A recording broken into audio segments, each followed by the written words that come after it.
해법을 찾는 토론 이슈엔 직설 시작합니다. 미 연준발 긴축의 후폭풍이 거세지고 있습니다. 미국의 고강도 긴축 우려에 또 저성장 고물가로 대표되는 스태그플레이션 우려까지 더해지면서 전 세계 주식시장이 크게 흔들리고 있는데요. 이런 가운데 미국의 4월 소비자 물가 지수가 발표됐습니다. 이번 발표가 증시에는 어떤 영향을 주게 될지 지금부터 이야기 나눠보겠습니다.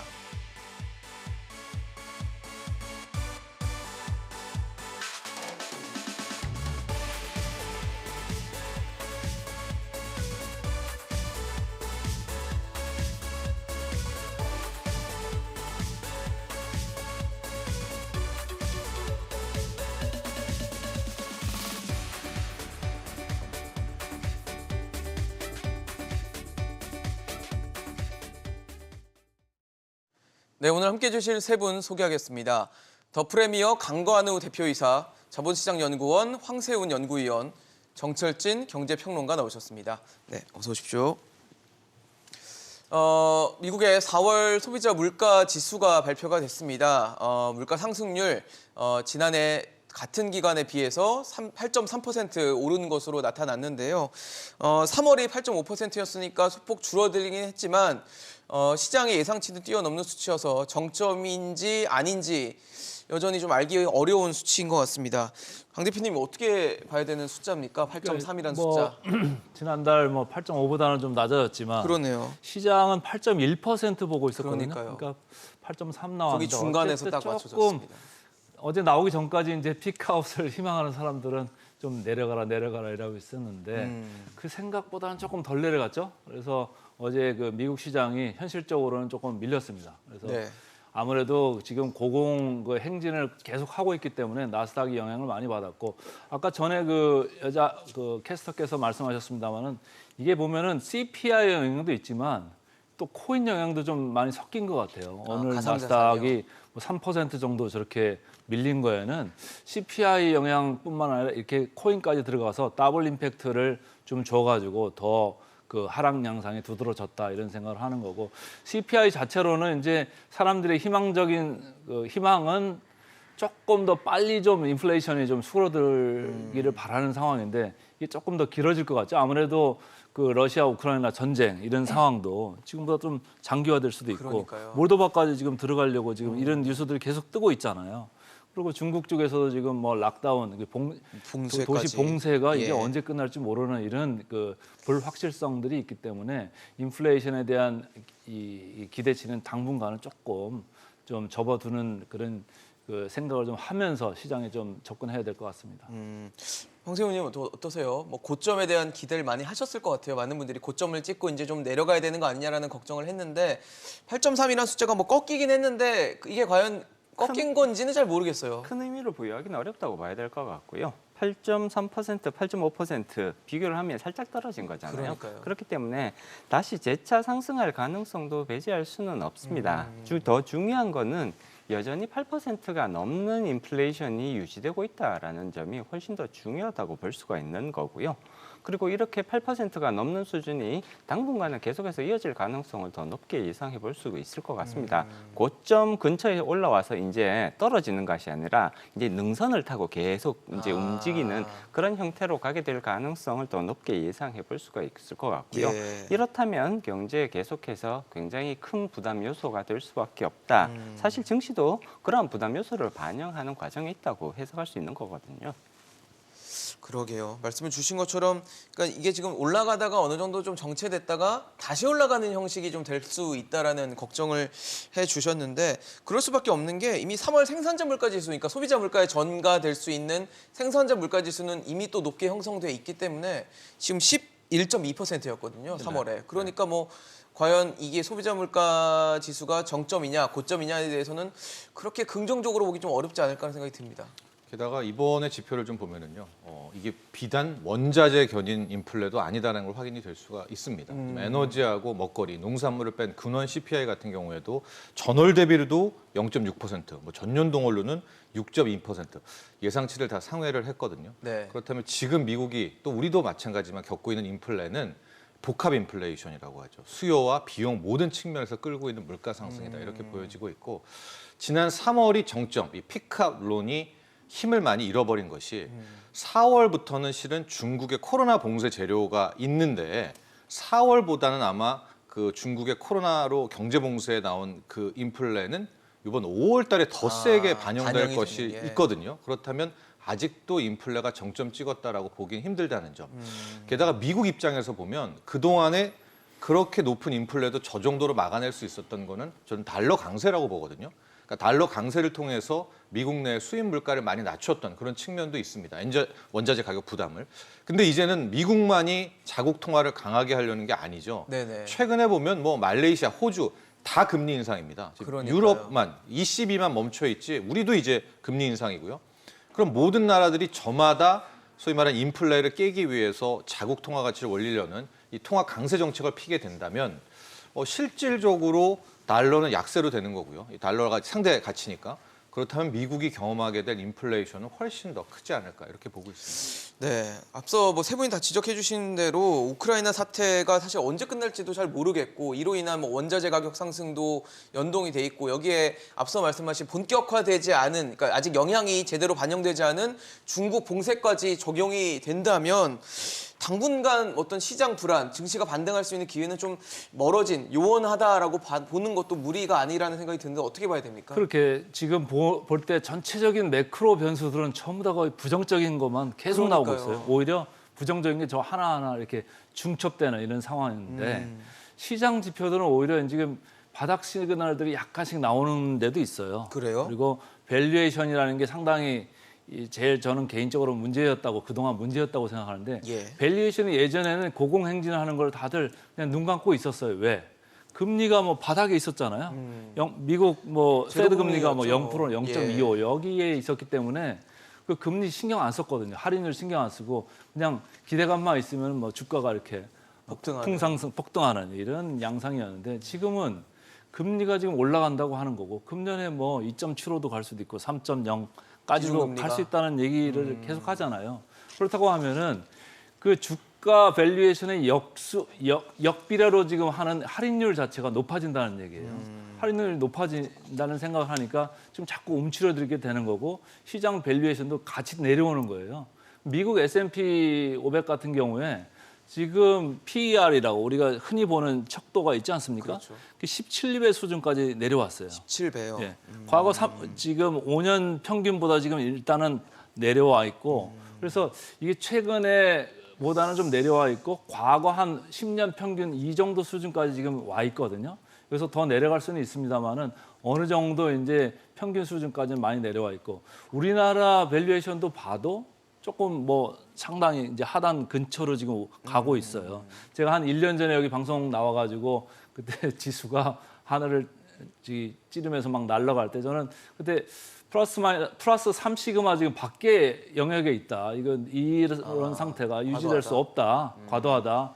이런 생각을 말씀드렸었는데 지금은 오히려 마이너스 2시그마 근처에 지금 가 있습니다. 그래서 세상에서 일어날 수 있는 한 85%, 90%의 일들이 지금 이미 반영이 많이 돼 있다고 저는 개인적으로 보고 있고 밸류에이션도 우리나라 기업 이익이나 이런 쪽에서 네. 앞으로 뭐 한 10% 정도, 5%, 10% 정도 더 하락 압력이 간혹 있을 수는 있습니다만 이제부터는 조금 긍정적인 마인드로 좀 저가 매수를 천천히 생각해 볼 수 있다. 이런 개인적인 생각을 하고 있습니다. 대표님 지금 저희 화면에 코스피 밸류에이션 나가고 있거든요. 네. 근데 지금 보면은 뭐 PR, PBR 이런 지표도 있고 그다음에 코스피 이제 상하단 뭐 이런 네. 부분에 대한 얘기도 있는데 좀 저걸 이걸 잠깐 설명을 예, 해드릴게요. 설명을 해주시면 지금 좋을 것 같아요. 22년 예상치를 기준으로 우리나라 PER 10.26배고요. 네. 내년 거는 9.30배입니다. 그래서 무슨 얘기냐면 내년도의 기업이익도 그렇게 줄지 않는다는 얘기예요. ROE 단을 보면은 22년에 9.85, 내년에도 9.97이거든요. 예. 그래서 어느 정도 기업 이익들은 계속 증가세가 유지될 수 있다라는 얘기고 네. 밸류에이션 뭐 최저지수, 중심지수, 최고지수 이렇게 숫자가 있습니다만 네. 금년만 놓고 볼 때는 2,527이라고 제가 이제 계산이 2,500 초반대를 됐는데 보셨어요. 예. 금년 숫자로만 보면 저렇게 이제 하단을 보는 거예요. 그래서 지난번에 한 장중에 2,550선까지 잠깐 왔었잖아요. 맞아요. 오늘도 조금 좀 밀리는 그런 양상이 있는데 근데 12개월 포워드, 12그 포워드 포커스를 보면은 네. 2,606이라고 빨간 글씨로 이렇게 그러네요. 써 있잖아요. 2,600선은 그 넘는다. 얘기가 뭐냐면 저 정도가 이제 내년 12개월의 기업 이익 예상치를 봤을 때는 거의 하단 수준이다라는 거고 오늘 뭐 미국 시장 약세 영향으로 우리 시장이 우리도 조금 다시 밀고 내려갔잖아요. 그래서 여기서부터는 이제 2,500선에서 왔다 갔다 당분간 할 수는 있습니다만은 어쨌든 하단선에 거의 와 있다. 그래서 저는 최악의 경우에 뭐 한 2,500 초반 거기면은 거의 올 대로 다 왔다. 작년에 얘기했던 플러스 3시그마의 그 영역이 지금 이제 마이너스 하단으로 2시그마를 와 있다. 넘어가서 마이너스 2.5, 마이너스 3 걸로 갈 수 있는데 그때는 오히려 사야 된다. 저는 개인적으로 그런 생각을 하고 있습니다. 그래요. 많이 내려와 있다는 얘기를 해주셨는데 황세훈 의원께도 좀 여쭤보고 싶어요. 많은 분들이 코스피, 코스닥 뭐 상하단에 대해서 많이 궁금해하세요. 바닥을 친 거냐, 아니면 아직도 바닥을 뚫고 가고 있는 거냐, 많은 이제 의견들이 엇갈리고 있을 텐데 어떻게 좀 보고 계세요? 네, 저는 강 대표님보다는 조금 더 비관적인 견해를 가지고 더 나쁘게 보세요? 더 견해를 가지고 있고요. 지금 이제 2,500선 정도에서 이제 하단을 말씀해 주셨는데 네. 저는 그보다는 조금 더 열어둘 필요성이 있다고 봅니다. 2,500을 하회할 가능성은 저는 여전히 충분하다. 2,400대까지도 갈 수 있다. 2,400까지도 무너질 수 있다라는 지금 예상을 가지고 있거든요. 그렇기 때문에 하단은 조금 더 열어두시는 것이 낫지 않을까. 물론 이제 많이 빠졌습니다. 지금 작년 최고점이 코스피 기준으로 봤을 때는 3,300포인트 정도거든요. 그렇죠. 근데 지금 이제 2,600선이 무너져서 2,500대에 지금 이제 지수들이 머무르고 있는데 그 최고점이랑 비교를 하면 많이 빠진 것은 사실이지만 여전히 10% 정도는 충분히 더 하락할 수 있는 위험성을 가지고 있다라고 네. 개인적으로는 평가를 하고 있습니다. 지금 인플레이션이 지금 계속해서 안 잡히고 있죠. 예. 8%대를 계속해서 유지하고 있습니다. 그렇죠. 여기서 지금 이제 더 강하게 연준은 인플레이션 통제를 하기 위한 수단들을 동원할 수밖에 없을 텐데 따라서 0.5% 빅스텝 기준금리를 2번 더 지금 인상을 단행하겠다라는 지금 예상들이 나오고 있고요. 언급들이 나오고 있고요. 심지어는 0.75도 아직 완전히 사라진 가능성은 아니다라고 지금 언급들이 나오고 있단 말이에요. 예. 그런 것들을 감안을 하면 연준의 이런 고강도 통화 긴축 정책은 향후 계속해서 이어질 가능성이 높다는 점. 다시 말해서 기관 투자자들 시중에서 시장에서 증시로 유입될 수 있는 자금 규모는 앞으로 추가적으로 더 줄어들 수 있다라는 것을 의미하는 것이거든요. 그리고 또 한 가지 중요한 포인트가 지금 양적 긴축이 6월 달부터 시작될 예정입니다. 네. 지금 굉장히 고강도의 양적 긴축이거든요. 2017년도에 우리가 양적 긴축을 경험해 본 적은 있습니다. 그렇지만 그때는 진짜로 완전히 맛배기 수준의 아주 소규모의 양적 긴축이었고요. 이번과 같은 이런 고강도 대규모의 양적 긴축은 아직 한 번도 경험해 본 적이 없는 상황이란 말이에요. 0.5%의 기준금리 인상 플러스 양적 긴축이 아주 빠른 속도로 대규모로 진행이 된다면 시장은 이러한 가능성을 이미 반영했다고 보시는 분들도 계시지만 저는 개인적으로는 시장이 아직 이 충격을 완전히 다 반영했다고 평가하지는 않습니다. 그래요. 이러한 정도의 충격, 어느 정도의 충격이 올 것이냐를 우리가 한 번도 경험해보지 못했기 때문에 사실 한 번도 경험해보지 못한 영역으로 지금 가고 있는 것이거든요. 따라서 이러한 충격을 제대로 시장이 다 반영할 수 있었을 것이냐, 저는 그 가능성은 오히려 떨어진다고 보죠. 그렇기 때문에 0.5%의 빅스텝 기준금리 인상이 향후 2번, 그리고 그것이 끝이 아닙니다. 네. 계속 거기서 기준금리가 더 상승할 가능성은 오히려 열어놔야 되는 거거든요.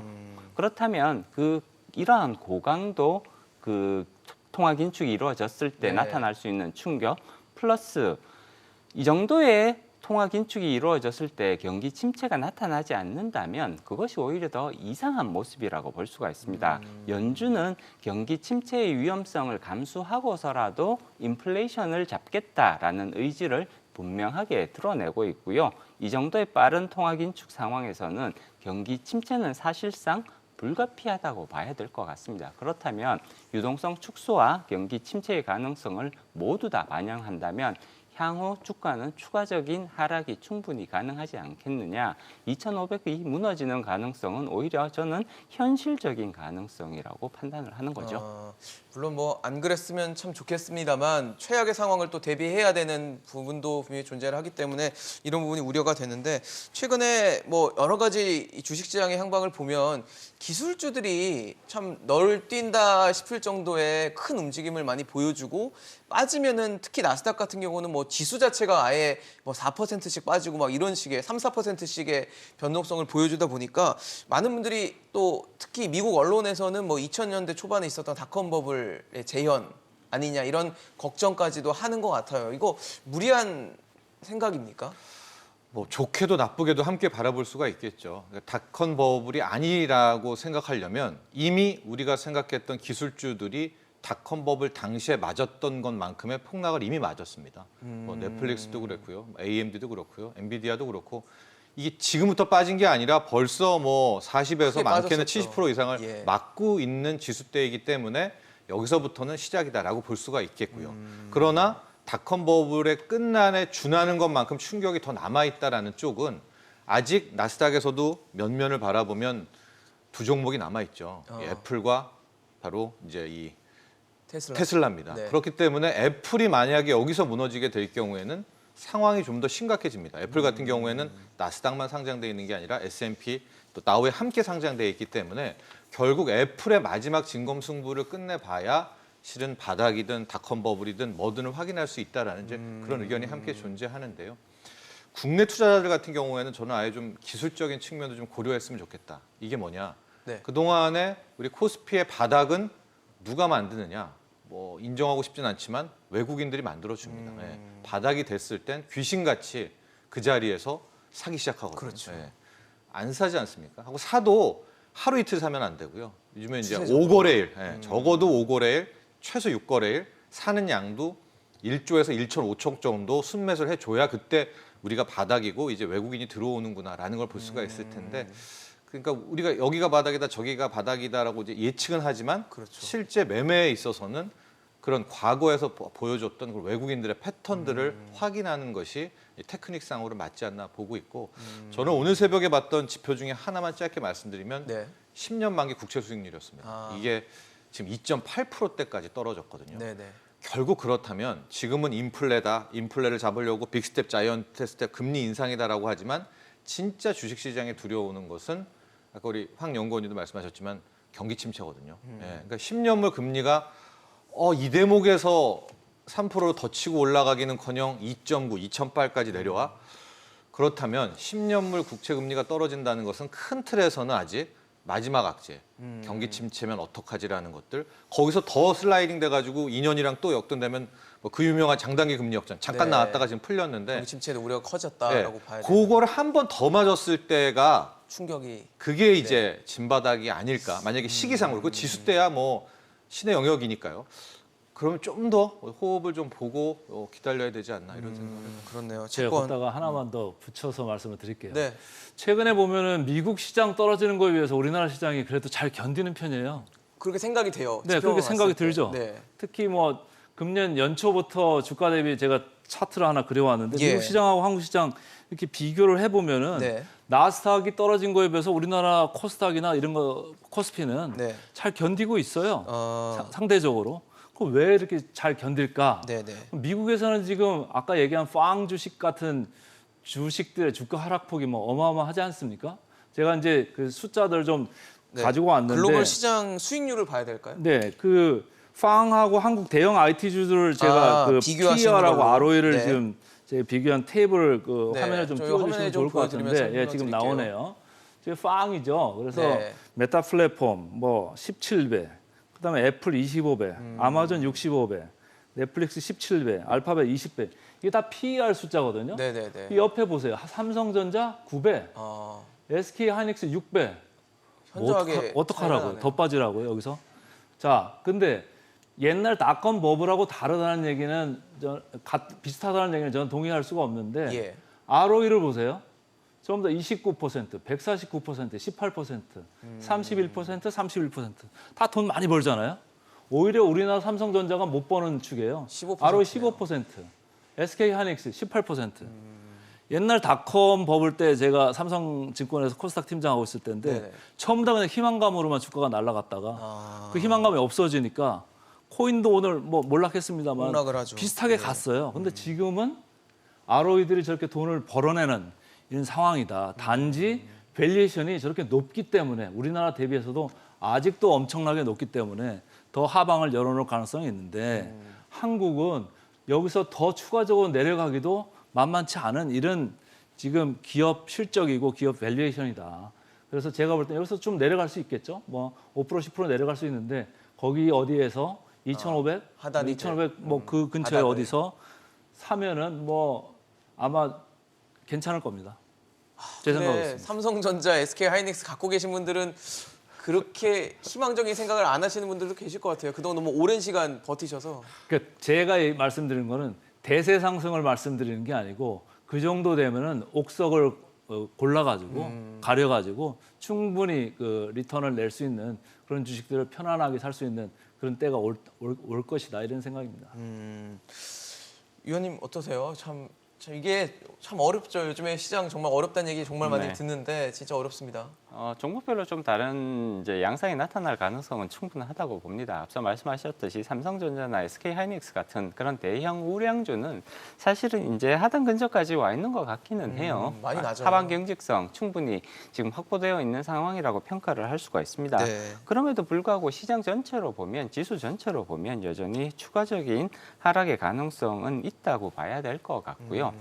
앞서 지금 이제 정철진 평론가 분께서 네. 이제 그 말씀을 해주셨는데 안타깝게도 우리나라에서 주가 상승을 결정하는 가장 중요한 투자자 그룹은 외국인 투자자입니다. 이거 부인하기가 어렵거든요. 어렵죠. 네. 그렇기 때문에 추가적으로 주가가 이제 상승 반전을 하기 위해서 가장 중요한 부분은 외국인들이 귀환을 할 거냐, 언제 귀환을 할 거냐 그러니까요. 이런 부분들을 예상해 볼 필요성이 있을 텐데.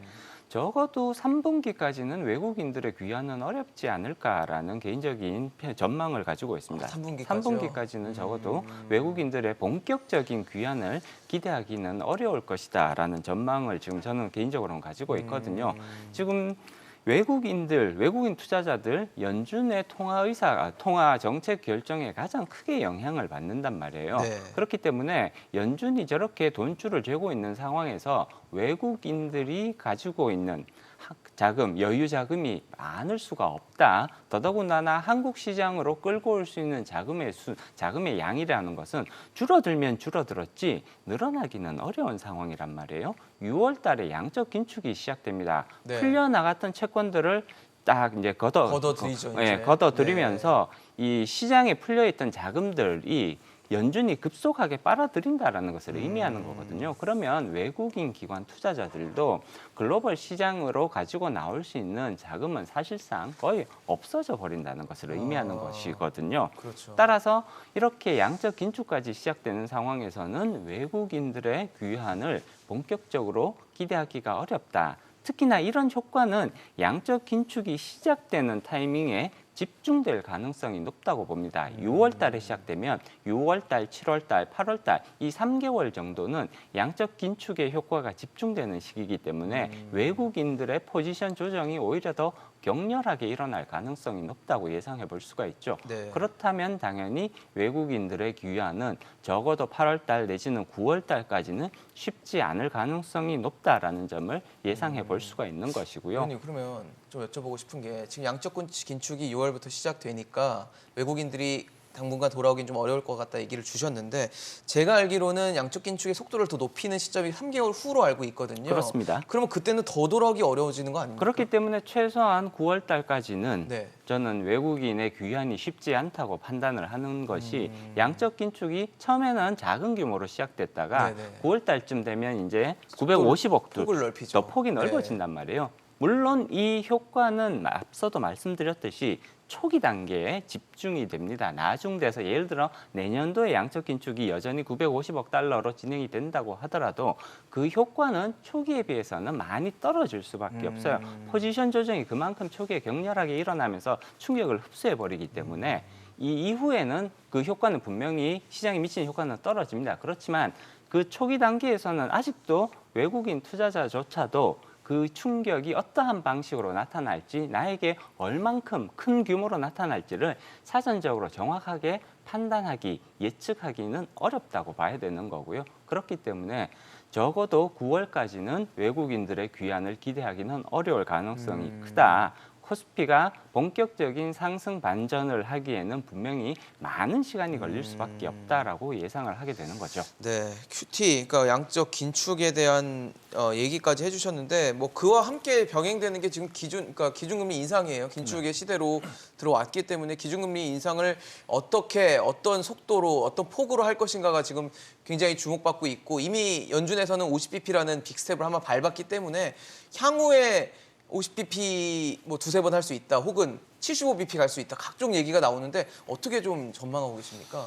저는 오늘 나온 지표를 다시 한번 본다면 이제 6월에 현재로서는 사라졌죠. 이 자이언트 스텝이라고 하는 0.75%포인트 기준금리 인상은 다시 한번 테이블 위로 올라올 올라올 것이라고 수 있다. 봅니다. 아마 효과상 0.5를 두 번 하는 것보다는 연준도 한 번에? 예, 6월에 한 번에 0.75%포인트 인상을 하는 쪽을 선택할 가능성이 기대 인플레를 꺾는 데는요 훨씬 높다고 보고 있는데, 제가 계속 앞서도 말씀드렸지만 제가 좀 걱정하는 거, 제가 궁금하고 앞으로 어떻게 될지 보는 건 연준이 올리는 건 기준금리잖아요. 그렇죠. 예, 그래서 뭐 2년물 정도에 딸려올 수가 있는데 이렇게 기준금리를 빅스텝, 자이언트 스텝으로 올렸음에도 10년물 국채금리가 계속 떨어진다면 장기금리. 지금 네.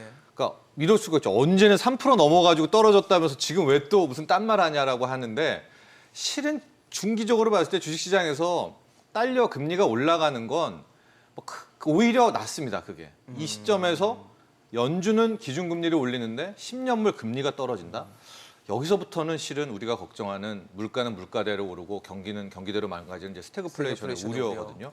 그것을 6월에 한번 확인할 어떤 모멘텀이 아닌가라고 보고 있어서 우리 투자자분들도 두 가지를 앞으로는 나눠서 봐야 됩니다. 기준금리를 올릴 때 세게 올리는 거. 근데 우린 당연시 여기죠. 기준금리를 올리면 10년물도 따라 올라가겠지.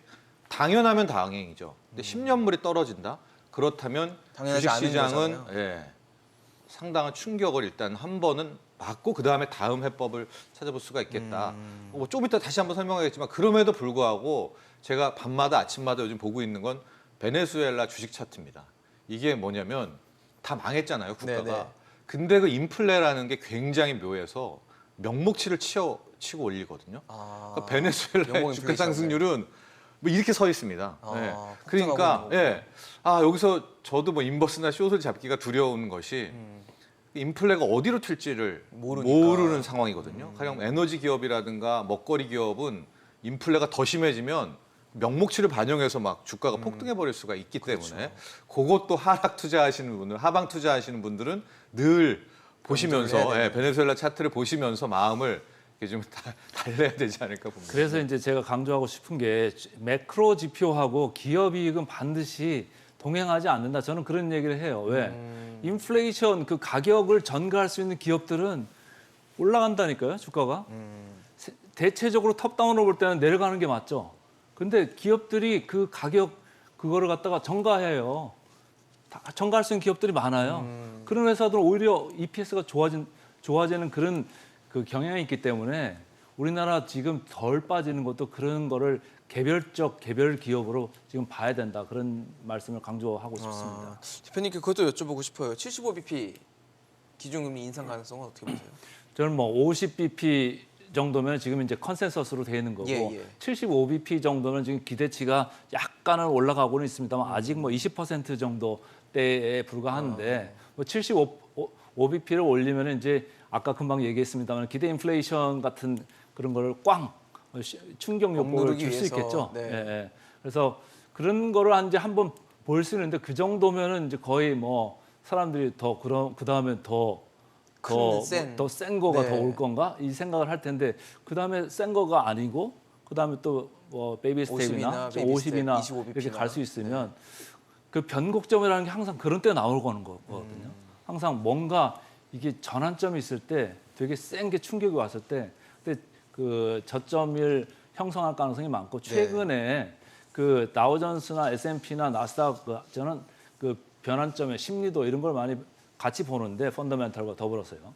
RSI라는 걸 보시면 거의 바닥권에 처박혀 있습니다. 지금 여기서 더 내려갈 수 있죠. 저희가 보통 기준선이라는 걸 한 30 정도로 보는데 네. 뭐 25도 갈 수 있고 20도 갈 수 있어요. 언제든지 그런 상황은 와요. 그런데 그런 상황은 이 또한 지나가리라 이렇게 생각하시면 저는 맞다고 봅니다. 그래서 좋은 기업들을 찾으시는 게 좋고 저는 장이 본격적으로 뭐 대세 상승으로 간다 이런 얘기를 하는 게 아니고 장의 바닥은 거의 다가오고 있다 이런 말씀을 드리는 겁니다. 네. 참 뭐 이제 75bp 가능성까지 제기되면서 계속 이제 외국인 자금 유출에 대한 우려들 그리고 지금 환율 상황들을 계속 연동해서 볼 수밖에 없는 상황인데 환율도 워낙 또 많이 오르고 있고 지금 심지어 이제 1,300원으로 가는 거 아니야라고 싶을 정도로 빠르게 오르고 있는 상황이어서 뭐 어떻게 해야 되는 겁니까? 우리가 사실 뭐 기축통화국이 아니어서 환율을 어떻게 막 핸들링할 수 있는 상황은 아니잖아요. 어떻게 네네. 봐야 됩니까? 일단 환율은 추가적인 상승 가능성을 충분히 더 열어둬야 된다라고 볼 수가 있습니다. 다행히 환율이 아주 급격하게 이렇게 폭등하듯이 올라가고 있는 거는 속도 아니거든요. 자체는. 물론 이제 중간중간에 한 번씩 이렇게 크게 올라가는 튀어주는, 네. 튀는 그런 구간들이 나오기는 예. 합니다만 전반적으로 봤을 때는 우리가 1997년에 겪었던 그 정도의 급격한 환율 변화가 네네. 발생하고 있지는 않다. 이건 오히려 조금 다행스러운 모습이라고 볼 수가 있죠.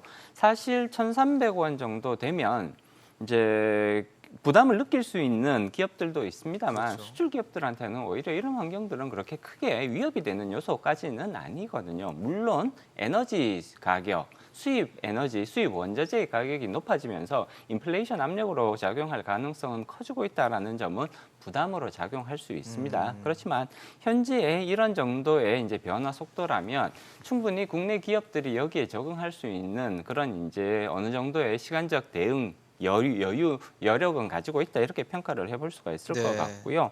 다만 연준의 긴축은 계속해서 이어질 가능성이 높습니다. 그리고 그러한 긴축의 방향성, 긴축의 속도, 폭 이런 거에 대한 효과가 환율에 100%다 반영되었다고 평가하기는 여전히 어렵겠죠. 네. 연준이 어디서 얼마만큼의 지금 이제 쉽게 말하면 엑셀을 얼마나 더 세게 밟을 거냐에 대한 불확실성은 여전히 남아 있다고 봐야 되는 거기 때문에 환율의 추가적인 상승은 충분히 가능하다고 봅니다. 1,300원을 돌파해서 그 위로 올라갈 가능성도 당연히 열어두셔야 된다라고 이제 개인적으로는 예상을 하고 있고요. 네. 고점은 아마 조금 이렇게 넓게 이제 넓게. 조금 잡을 필요성이 있겠죠. 1,300원에서 1,350원 그 사이 정도에서 아마 고점이 형성될 가능성이 있지 않겠느냐 개인적으로는 이렇게 예상을 하고 있고요. 네. 그렇기 때문에 이미 환율은 고점으로 온 것이 아니냐라는 것보다는 조금은 더 올라갈 가능성이 높다. 이 정도로 예상을 하는 것이 오히려 더 합리적일 것 같습니다. 현재 상황에서는요. 네네.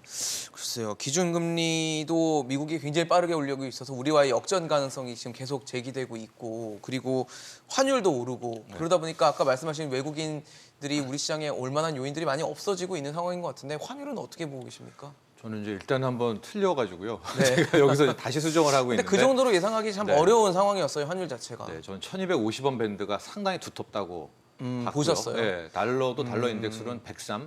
깨기는 만만치 않다고 봤는데 뭐 1,270원에 지금 104까지 80원도 넘었고. 달러 네. 인덱스에서 다 뭐 틀린 그런 와중인데 네. 앞서 제가 모두에서 잠깐 언급을 했지만은 저는 지금이 이제 역환율 전쟁의 시대도 나올 수가 있다라고 봅니다. 설명을 좀 해주시면 좋겠습니다. 우리가 환율 전쟁이라고 한 2010년대 초반 때는 어떤 일이 벌어졌냐면 저마다 자국 통화를 약세로 만드는 게 유행이었어요. 더 약해질래, 더 못난이 통화가 될래. 그래서 네네. 막 진짜 약세 강달러를 전쟁들이 만들어주는. 이제 했었죠. 예. 그러나 지금은 그 상황과 정반대일 것이다. 왜? 지금 같은 경우에는 원자재가 중요시하는 비용 상승 인플레가 있기 때문에 웬만한 나라들은 실은 통화가 약해지면 그 물가 부담은 훨씬 더 커지거든요. 감당하기 힘들죠. 네, 감당하기 힘들기 때문에 미국도 긴축이지만 그에 못지않게 여타 나라들도 같이. 더 세게 긴축과 금리 인상을 나설 것이다. 대표적인 나라가 지금 영국이죠. 영국은 4개월 연속 금리 인상을 하고 있고 호주는 자원의 나라인데도 금리 인상하고 말레이시아도 금리 인상하고 아마 저는 5월에 우리나라도 이제 금통위도 예. 이창용 총재 또 금리 인상을 하게 첫 될 금통위가 겁니다. 되겠죠. 예. 네. 그러니까 지금부터의 작금부터 펼쳐질 상황은 저는 달러도 연준도 긴축을 하나 그 외의 통화가 훨씬 더 센 긴축을 통해서 저는 달러 인덱스라는 자체도 6개 상대국 통화로 나오는 거 아니겠습니까? 그렇죠. 하고 아직까지 버티고 있었던 유럽입니다. 유로화예요. ECB.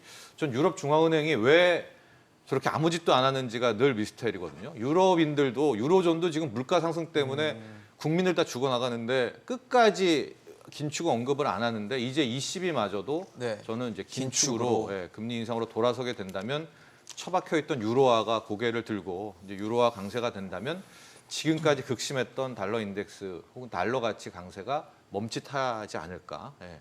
그러면서 저는 어서 빨리 환율이 1,250원대 밑으로만 빨리 내려와 준다면 5월 내로 환에 대해서는 조금 더 여유가 있지 않겠는가 이렇게 바라보고 있습니다. 근데 사실 이렇게 강달러 가고 원화 약세 가면 우리 뭐 수출 기업들 좋은 거 아니냐는데 사실 요즘에 엔화, 뭐 위안화 다 약세여서 별로 상대적으로 메리트가 없다라는 지적도 있거든요. 예, 상대적으로 메리트는 뭐 떨어지지만은 절대적으로 봤을 때는 계속 원화 기준으로 우리는 리포트를 하잖아요. 그렇죠. 그러니까 원화 실적이 좋아진다니까요. 환율이 올라가면은 네네. 피해 보는 기업들도 있지만은 그렇죠. 수출 기업들 같은 데는 어닝스가 오히려 좋아집니다. 그러니까 매크로가 지금 위험하고 나빠지고 뭐 이런 생각을 하지만 실질적으로 숫자 나오는 거 보세요. 1분기 숫자 나오는 것도 기대치 대비해서 다들 뭐 괜찮은 좋은 수출 숫자들이. 기업들은 좋은 숫자들이 나와요. 그렇기 환율 때문인 때문에 거잖아요. 매크로로 보는 거하고 바텀업으로 보는 거하고 거기서 이제 충돌이 이어지는데 그래서 환율이 급격하게만 변동성 있게 왔다 갔다 하고 네. 만약에 1290을 뚫고 1300을 뚫고 막 이렇게 올라가는 그런 국면은 분명히 위기 국면으로 갈 수 있죠. 네. 근데 금방도 우리 황 연구위원 말씀하셨습니다만 네. 조금 더 올라갈 수 있다. 그러면 외국인들이 들어오는 엔트리 포인트를 언제로 잡겠느냐? 지금 주가도 망가져 있죠. 환율도 거의 뭐 조금 더 올라갈 수 있다고 보면은 거기서부터는 들어오면은 원화로도 먹을 수 있는 타이밍이 오거든요. 먹을 수 있다니까요. 환율이 그러니까 정점일 때. 외국인 입장에서는 지금은 어차피 유동성 회수 국면이기 때문에 다 빠져나갈 수밖에 없잖아요. 그리고 뭐 QT 하면서 계속 돈 빠져나갈 거고. 양적 긴축하면서. 그렇지만은 환율 같은 거는 우리나라의 아주 건전성을 이렇게 보여주는 대표적인 그런 지표인데 거기서 크게 뭐 유동만 안 치고 지금 중국도 그렇고 일본도 그렇고 우리나라도 그렇고 지금 같이 따라가고 있는 그런 국면이잖아요. 그래서 그렇기 때문에 지금 우리가 생각하는 그런 위기보다는 이게 뭐 고착화 내지는 뭐 다른 국면으로 변화할 수도 있습니다만은 제가 볼 때는 바텀업으로 봤을 때는 여전히 기회들은 있을 것이다. 전체가 다 망하는 그런 국면은 아니다. 강조하고 싶습니다. 참 뭐 환율의 기준금리 긴축 뭐 좋은 얘기가 별로 없어요. 사실 별로 없는데 최근 시장을 봐도 많은 분들이 눈여겨보는 것 중에 하나가 카카오일 것 같아요. 카카오 주가 정말 크게 떨어지고 있고 최근에 뭐 시총 자체가 아주 대폭 줄어드는 상황이어서 국내 시장 뭐 카카오를 비롯해서 어떻게 좀 접근하면 좋을지 조언을 좀 해주시면 좋겠습니다. 일단 조금 보수적인 관점에서 여전히 접근하실 필요성이 있다고 봅니다. 네. 이제 기술주, 성장주로 가장 대표되는 주식이잖아요. 그러니까요. 그리고 카카오가. 이제 이런 부분들은 단기적으로는 그 금리 상승에 굉장히 크게 영향을 받을 수밖에 없습니다. 기술주, 성장주들은 물론 이제 장기적으로 봤을 때는 금리 상승이 항상 그 이런 기술주들의 문제가 되는 거는 아니거든요. 그렇지만 단기적으로 봤을 때는 특히나 올해까지는 계속해서 통화 정책이 계속해서 고강도의 긴축 정책을 유지할 가능성이 높기 때문에 이러한 상황에서는 성장주와 기술주의 밸류에이션은 사실상 조금 이렇게 위축되는 모습이 나타날 가능성이 여전히 높다고 봅니다. 그리고 카카오는 지금 굉장히 중요한 지금 이제 규제 방향성의 변화를 앞두고 있습니다. 현재까지는 빅테크들의 그런 이제 성장 내지는 굉장히 다양한 사업 확장성, 이노베이션 이런 부분들을 더 이렇게 강조하는 네. 차원이었다면 이제는 이 빅테크가 너무 커진 것이 아니냐, 오히려 시장 지배력이 커지면서 문제점, 부정적인 측면들이 나타나고 있다라는 인식들이 확대되고 있잖아요. 특히 경쟁 업계에서는 뭐 동일 기능, 동일 그렇습니다. 규제 같은 그렇습니다. 것들을 오히려 주장하죠. 독점의 영역에 접근하면서 거기서 나타날 수 있는 폐해들이 계속해서 이제 지적이 되고 있단 말이에요. 따라서 빅테크에 대한 규제는 향후 상당히 큰 변화를 겪을 가능성들이 커지고 있다는 네. 점을 감안을 하면 분명히 성장성에 영향을 미칠 수 있는 요소가 될 수가 있습니다. 네. 조금은 보수적인 관점을 보수적으로 계속해서 봐라. 유지하실 필요성이 있을 것 네. 같습니다. 평론가님 어떻게 보세요?